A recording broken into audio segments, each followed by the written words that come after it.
Imagine só, já se passaram 178 dias de guerra, e as supostas negociações que deveriam acontecer em Istambul simplesmente não saíram do papel. Zelensky ficou dias debatendo quem enviar, se valia a pena mandar alguém ou se tudo não passava de uma encenação. Afinal, o nível da delegação ucraniana estava anos-luz à frente da russa.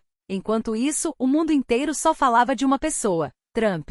O ex-presidente dos Estados Unidos não mediu palavras. Deixou claro que não tinha a menor intenção de se encontrar com a comitiva russa, classificada por ele como de baixo escalão. Trump foi além, afirmou que esperava ações concretas do Kremlin, mas que diante do que viu, não acreditava em nenhum avanço real. Mesmo assim, a Casa Branca começou a insinuar que uma reunião entre Trump e Putin poderia acontecer em breve. Os democratas, por sua vez, pareciam acreditar que o magnata americano teria o poder de convencer o líder russo a encerrar o conflito. Spoiler: isso não vai acontecer. Enquanto isso, a Rússia seguia com seus jogos de cena. O comando militar passou por uma mudança significativa. O general Valery Gerasimov, até então no comando das operações terrestres, foi substituído por Oleg Salyukov, que assumiu o posto. Fontes próximas ao Kremlin sugerem que Moscou aposta em um avanço significativo no fronte durante o verão, empurrando as linhas o máximo possível.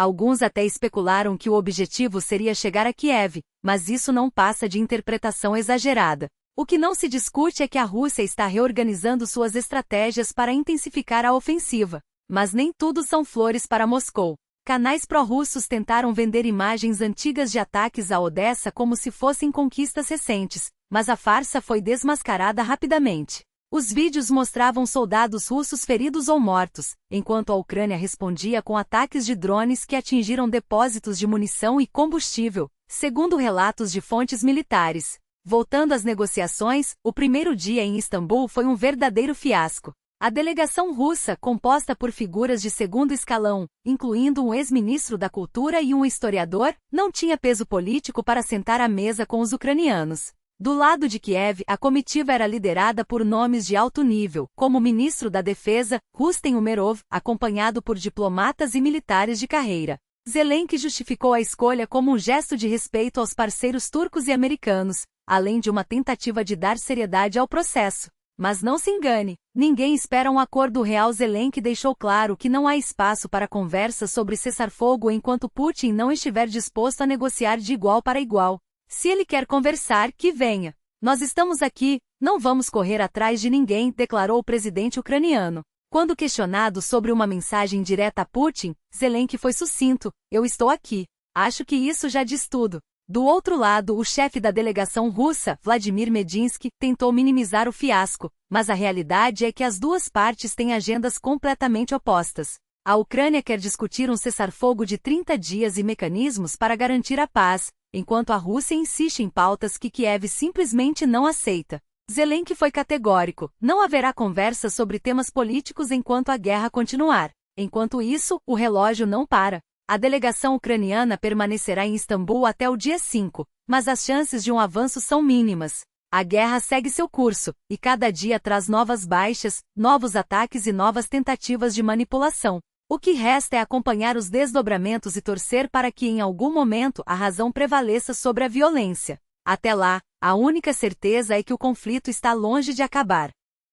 Discutir a retomada das negociações em Istambul e os possíveis compromissos que delas poderiam surgir. Por trás dessas palavras, porém, esconde-se uma realidade bem menos otimista. A delegação russa sinaliza disposição para debater um acordo de paz com a Ucrânia, mas apenas sob condições que na prática equivalem a uma rendição disfarçada. O objetivo declarado é alcançar uma paz duradoura eliminando as causas profundas do conflito, como se essas causas não estivessem justamente sentadas no Kremlin, imunes a qualquer diálogo enquanto Vladimir Putin permanecer no poder. E aqui reside o paradoxo. Enquanto Moscou fala em negociações, seus porta-vozes evitam mencionar o óbvio, que qualquer avanço real exigiria uma mudança drástica na postura russa, algo que o regime não está disposto a oferecer. Pior ainda, as propostas apresentadas pela Rússia em Istambul não passam de uma farsa.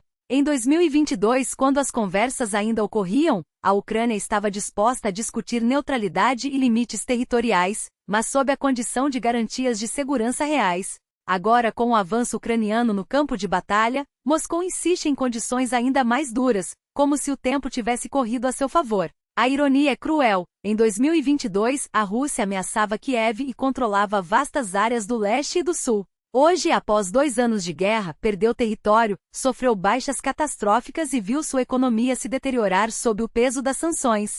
A Ucrânia, por sua vez, está em uma posição muito mais forte militar, diplomática e moralmente. Outro fator que pode influenciar o rumo das negociações é a composição da delegação ucraniana. Rustem Umerov, o novo chefe da equipe, é um tártaro da Crimeia, nascido no exílio após a deportação de sua família em 1944.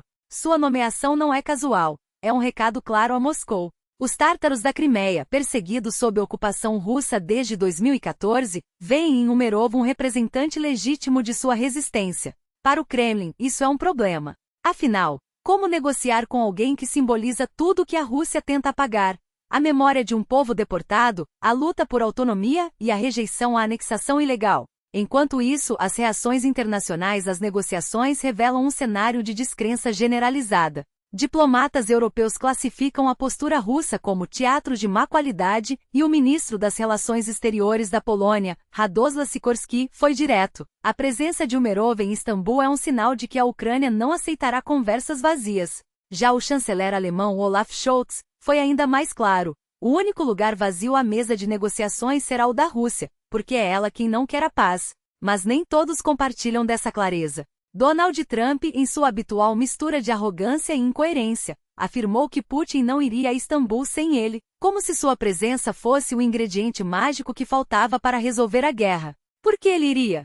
Se eu não estiver lá, não faz sentido, declarou, ignorando que semanas antes havia dito exatamente o oposto, que estaria disposto a ir se Putin também fosse. O problema não é apenas a inconsistência de Trump, mas o que ela revela sobre a postura dos Estados Unidos. Enquanto Biden, apesar de suas limitações, manteve uma linha firme de apoio à Ucrânia, Trump flerta com a ideia de ceder às exigências russas, como se a guerra pudesse ser resolvida com um aperto de mãos e um acordo comercial. Sua recente viagem ao Oriente Médio, onde prometeu montanhas de ouro em investimentos, é sintomática. Ele não quer falar sobre a Ucrânia. Quando questionado sobre a delegação russa, reagiu com desdém, como se o assunto fosse uma distração de seus supostos sucessos. E de fato, para Trump, qualquer coisa que não seja autopromoção é irrelevante. Mas o mundo não pode se dar ao luxo de ignorar a realidade. Enquanto Washington oscila entre a indiferença e a hesitação, a guerra continua. E é justamente essa hesitação que Moscou explora. Antony Blinken, secretário de Estado dos Estados Unidos, admitiu em Istambul que não há grandes expectativas para as negociações. Esperamos que haja progresso, mas não contamos com isso, disse, após se reunir com o ministro das Relações Exteriores da Turquia, Hakan Fidan, e com a delegação ucraniana. A mensagem é clara: sem um diálogo direto entre Putin e Zelensky, ou, no mínimo, entre líderes com poder real de decisão, qualquer conversa será apenas uma cortina de fumaça. A Ucrânia foi a Istambul com a esperança de que, finalmente, haveria um canal de comunicação sério com a Rússia. Mas, mais uma vez, o que se viu foi uma delegação russa de baixo escalão, sem mandato para negociar de verdade. O que resta, então? A guerra não será resolvida em mesas de negociação enquanto um dos lados acreditar que pode vencer no campo de batalha. E, infelizmente, é exatamente isso que a Rússia ainda pensa. Até que Moscou entenda que não há vitória possível, apenas mais destruição, mais sanções e mais isolamento, as conversas em Istambul não passarão de um espetáculo vazio. A Ucrânia, por sua vez, sabe que não pode baixar a guarda. Cada dia sem um acordo é um dia a mais de sofrimento para seu povo. Mas também é um dia a mais de resistência, e de prova de que, contra todas as probabilidades, ela ainda está de pé. Eis a realidade nua e crua: a Rússia não enviou negociadores à altura do momento. Como disse o próprio porta-voz, ele gostaria de estar errado, gostaria que amanhã mesmo houvesse um avanço concreto. Mas a verdade é que não haverá nenhum progresso enquanto Putin não se sentar à mesa com Zelensky, olho no olho, e deixar claro quais são suas reais intenções. E quando questionado sobre o que esperar das conversas em Istambul, a resposta foi clara: indiquem algum progresso amanhã, ou então qual o sentido disso tudo? O nível da delegação russa fala por si. Não é apenas uma questão de protocolo. É um sinal inequívoco de desprezo. Desprezo pelos Estados Unidos, que esperavam uma representação à altura. Desprezo pela Ucrânia, que merecia mais do que uma encenação barata. Desprezo até mesmo pela Turquia, que se esforçou para mediar um diálogo que Moscou nunca levou a sério. E como se não bastasse, o próprio Zelensky foi obrigado a apelar diretamente a Trump: Donald, meu caro, pelo amor de Deus, me dê ao menos um cessar-fogo temporário, estou disposto a negociar. Como se a sobrevivência de seu país dependesse da boa vontade de um ex-presidente americano. Trump, por sua vez, pressionou europeus e ucranianos, abriu as portas para as negociações, e o que a Rússia fez? Enviou uma delegação liderada por figuras sem peso político, sem mandato para decidir nada. Um tapa na cara de todos os envolvidos. E agora, quando Trump finalmente se reunir com seus assessores, entenderá que Putin não cuspiu apenas na cara de Zelensky, cuspiu na dele também. Porque, no fim das contas, essa não é uma guerra só contra a Ucrânia. É uma guerra contra a ordem internacional, contra a credibilidade das nações que ainda acreditam em diálogo, contra a própria ideia de que as regras valem para todos. E enquanto o mundo assiste a esse teatro de falsas esperanças, a máquina de guerra russa segue seu curso. Sanções são contornadas, o rublo se mantém à tona, e a propaganda do Kremlin repete a mesma ladainha: a Ucrânia é um estado falido, a OTAN é o verdadeiro inimigo, e a Rússia está apenas se defendendo. Enquanto isso, propostas absurdas surgem nos bastidores, como a ideia de reativar o Conselho Rússia-OTAN, uma relíquia da era pós-Guerra Fria que deveria simbolizar cooperação, mas que hoje não passa de uma piada de mau gosto. Criado em 2002 para combater o terrorismo, o Conselho foi congelado após a anexação da Crimeia e enterrado de vez com a invasão de 2022. Agora, alguém acha que Moscou está interessada em diálogo? Ou será apenas mais uma manobra para ganhar tempo enquanto as tropas avançam? Nesse cenário de cinismo e manipulação, surge uma nova voz, a do Papa Francisco. O pontífice mais pragmático e engajado que seu antecessor, ofereceu-se como mediador, disposto a olhar Putin e Zelensky nos olhos para devolver a paz às suas terras. Se vivermos como irmãos, os tempos difíceis passarão, disse ele, ecoando um discurso de esperança que infelizmente esbarra na realidade. Sim, o Papa tem influência em países católicos da América Latina e da África, regiões onde a narrativa russa encontra solo fértil. Mas será que isso fará diferença para um Putin que já ignorou apelos de líderes muito mais poderosos? Ou para um Trump que, apesar de toda a sua retórica, sabe que uma foto ao lado do líder russo não trará nenhum cessar-fogo real? Enquanto isso, na linha de frente, a guerra não espera. A Ucrânia recebe novos tanques britânicos, mas com um detalhe perturbador: parte deles são réplicas, armadilhas para enganar os drones russos e desviar mísseis. Uma tática de sobrevivência em um conflito onde cada recurso conta.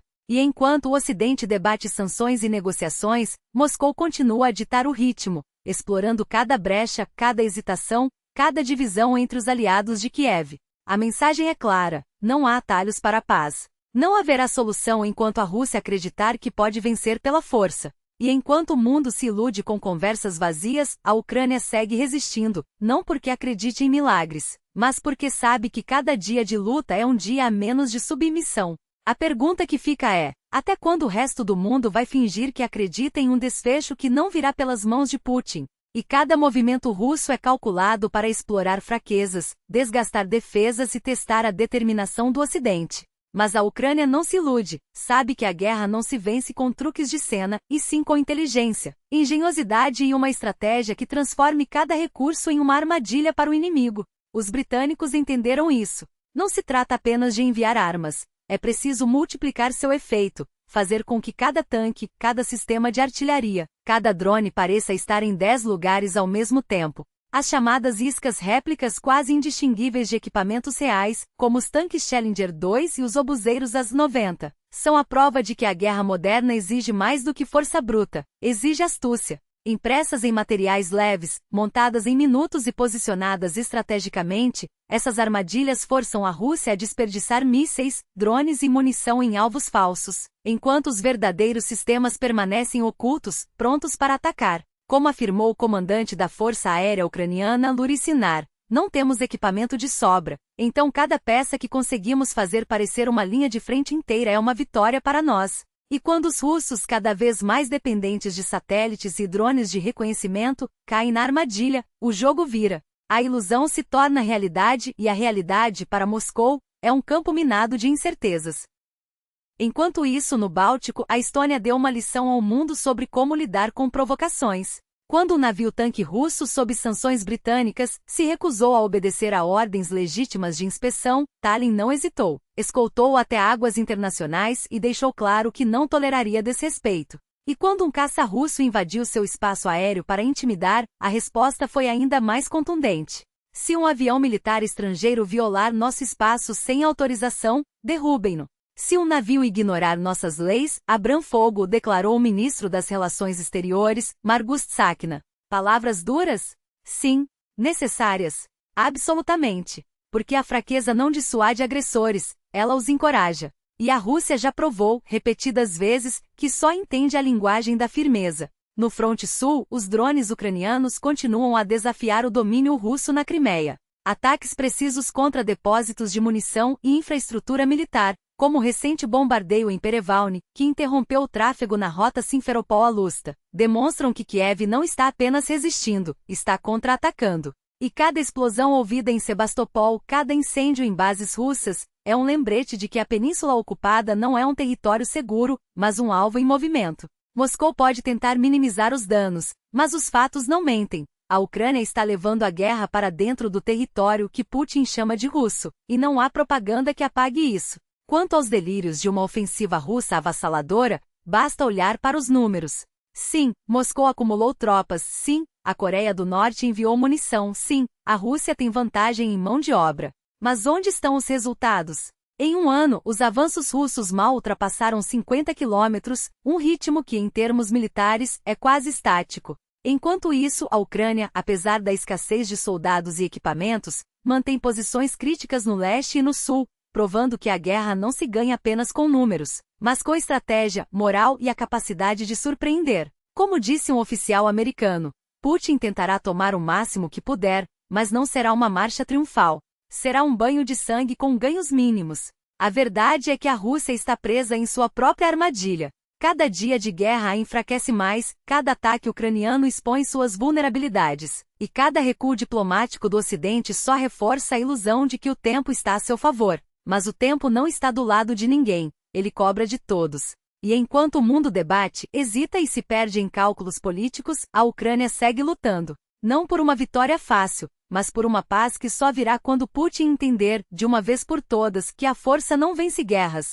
ela apenas as prolonga. A questão não é se a Ucrânia pode resistir, é se o mundo terá coragem de fazer o mesmo. Confiança cega nos símbolos russos, esses mesmos que tremulam sobre escombros e mentiras. É um erro que o mundo já não pode se dar ao luxo de cometer. Cada bandeira hasteada à força é um atestado de fracasso, não de poder. E enquanto Moscou insiste em transformar cidades em palcos de sua propaganda, a realidade no fronte desmente, uma a uma, suas narrativas vitoriosas. Veja Torets. Os invasores ostentaram suas cores no centro da cidade como se fosse um troféu, mas o que encontraram foi um labirinto de resistência. As imagens que circularam, aquelas mesmas que deveriam celebrar uma conquista, revelaram apenas um grupo de soldados encurralados, cercados por fogo ucraniano. Não houve controle, apenas sobrevivência. Não houve vitória, apenas um espetáculo patético para consumo interno. E quando a fumaça baixou, o que restou? Uma zona cinzenta, um território contestado, um lembrete de que a ocupação russa é tão frágil quanto suas promessas.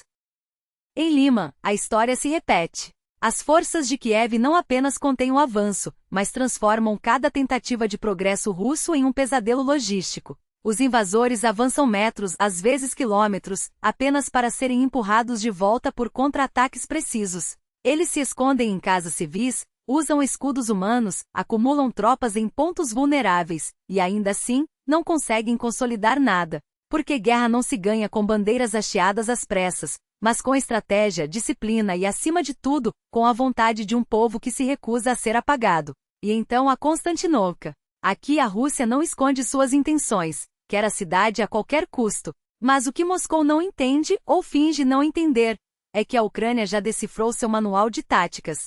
Os drones ucranianos, antes uma ferramenta de precisão, agora enfrentam uma nova geração de guerra eletrônica russa, projetada para cegá-los, confundir seus sinais, transformar o céu em um campo minado de interferências. Os russos aprenderam com seus erros, sim, mas aprenderam a lutar contra uma máquina de guerra que também evolui. Cada ataque russo é uma lição.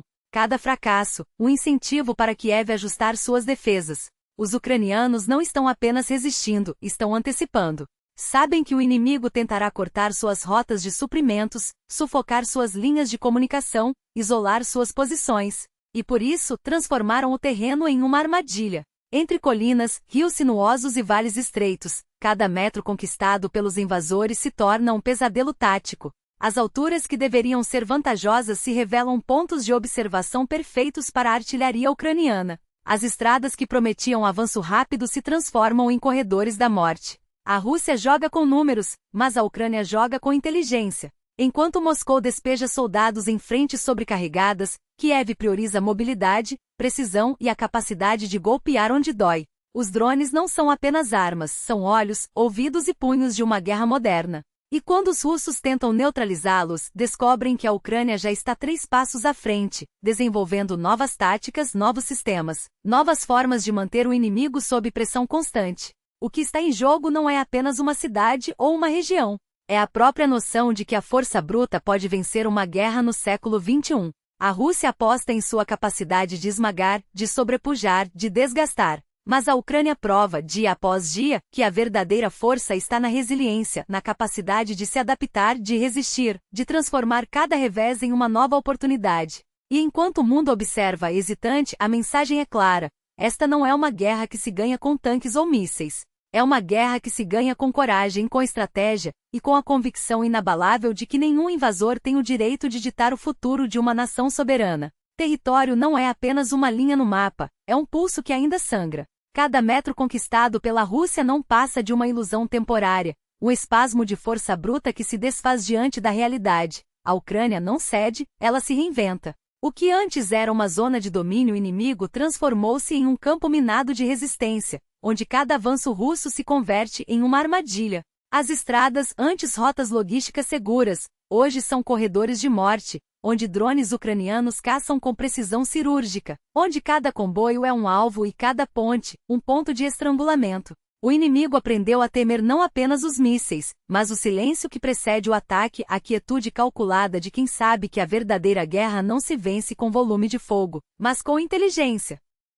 Eles tentam contornar, driblar, surpreender. Usam táticas de guerrilha urbana, infiltram-se sob o manto da noite, transformam até mesmo as tréguas unilaterais em ferramentas de manipulação, como se um cessar-fogo declarado pudesse apagar o fogo da resistência. Mas a Ucrânia não se deixa enganar. Cada pausa é uma oportunidade para reorganizar, cada respiro inimigo é um convite para apertar o cerco. Os russos adaptaram-se? Ótimo! Porque a adaptação é uma via de mão dupla. Enquanto eles aprendem a evitar os IMARS, nós desenvolvemos drones de longo alcance capazes de atingir seus centros de comando a dezenas de quilômetros da linha de frente. Enquanto eles tentam proteger suas rotas logísticas com contramedidas eletrônicas, nós aperfeiçoamos sistemas de guerra eletrônica que cegam seus drones e confundem seus radares. Enquanto eles jogam com a fadiga das tropas ucranianas, nós investimos em inovação, não apenas para igualar, mas para superar. A batalha pelo controle das alturas não é apenas uma questão tática, é uma metáfora da guerra. Quem domina o terreno elevado domina o campo de batalha. E é por isso que cada colina, cada encosta, cada vilarejo se torna um objetivo estratégico. Os russos sabem disso. Eles tentam avançar por flancos, cercar posições, cortar suprimentos. Mas cada tentativa é respondida com uma contraofensiva calculada. Cada investida é recebida com fogo de artilharia precisa e drones kamikazes que transformam seus blindados em sucata. A logística deles é frágil porque a nossa inteligência é implacável. Cada movimento é monitorado, cada padrão é decifrado, cada fraqueza é explorada. E enquanto Moscou troca generais como quem troca de roupa, nomeando figuras como Mordyshev, na esperança de replicar o sucesso de Surovikin, a Ucrânia não precisa de mágica. Precisa de continuidade. De parceiros que entendam que a vitória não se compra com armas prontas, mas com investimento em tecnologia própria. Que financiem não apenas a produção de drones, mas o desenvolvimento de sistemas autônomos capazes de operar em enxames, saturando o espaço aéreo inimigo. Que apoiem não apenas a aquisição de mísseis, mas a criação de redes de defesa aérea integradas, capazes de neutralizar até mesmo os ataques mais sofisticados. Os números não mentem. Abril trouxe uma intensidade de combates que não se viu em meses, com os russos concentrando seus esforços em direções críticas a Pokrovsk, Avdiivka, Chasiv Yar. Mas cada ataque é um teste, e cada teste revela uma verdade incômoda para o Kremlin. A Ucrânia não está apenas resistindo, está evoluindo. Enquanto eles jogam com as mesmas táticas desgastadas, nós escrevemos o futuro da guerra moderna. E o futuro não pertence a quem tem mais tanques, mas a quem tem mais visão. A quem transforma cada derrota em lição, cada desafio em oportunidade, cada obstáculo em trampolim. Esta não é uma guerra de territórios, é uma guerra de vontades. E a vontade ucraniana não conhece limites. Enquanto o inimigo avança metros a custo de rios de sangue, nós avançamos em décadas de estratégia. Cada passo deles é pago com vidas, cada passo nosso com inteligência. Eles jogam números contra nós jogamos engenhosidade. Eles dependem da brutalidade, nós, da precisão. E enquanto seus generais repetem os mesmos erros do século passado, nossos comandantes reescrevem as regras do combate. Eles tentam nos esmagar com peso, nós os derrotamos com leveza. Eles apostam na força bruta, nós, na astúcia que transforma a fraqueza em vantagem. Cada soldado russo que cai é um número em seus relatórios. Cada ucraniano que resiste é uma lição que o mundo aprende. A guerra não se ganha com corpos, mas com mentes. Eles falam em vitórias, enquanto seus próprios homens se afogam em álcool, violência e desespero. Seus heróis são criminosos, seus policiais, estupradores, seus veteranos, assassinos. A máquina de propaganda do Kremlin tenta encobrir a podridão, mas a verdade escorre por entre os dedos. Um sistema que precisa de mentiras para sobreviver já está condenado. Enquanto isso, nós construímos algo real, uma nação que não se curva, que não se vende, que não esquece seus mortos.